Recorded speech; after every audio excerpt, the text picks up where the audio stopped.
பங்களாபுதூர் அருகே தாசப்பகவுண்டன்புதூரில் சட்டவிரோதமாக போலி லாட்டரி டிக்கெட் விற்றவர் கைது.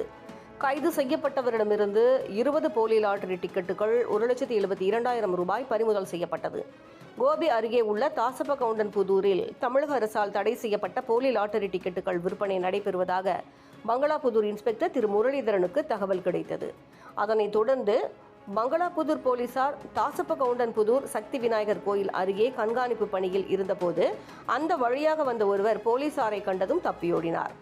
அவரை விரட்டி பிடித்து போலீசார் சோதனை செய்தபோது அவரிடம் இருந்த தடை செய்யப்பட்ட 20 போலி லாட்டரி டிக்கெட்டுகள் மற்றும் போலி லாட்டரி விற்பனை செய்ததில் கிடைத்த 1,72,000 ரூபாய் பணத்தை பறிமுதல் செய்தனர்.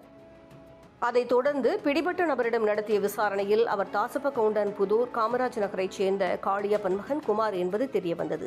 குமாரை கைது செய்த போலீசார் அவரிடம் இருந்த பணம், போலி லாட்டரி டிக்கெட்டுகள் மற்றும் செல்போனை பறிமுதல் செய்து கோபியில் உள்ள நீதிமன்றத்தில் ஆஜர்படுத்தி சிறையில் அடைத்தனர்.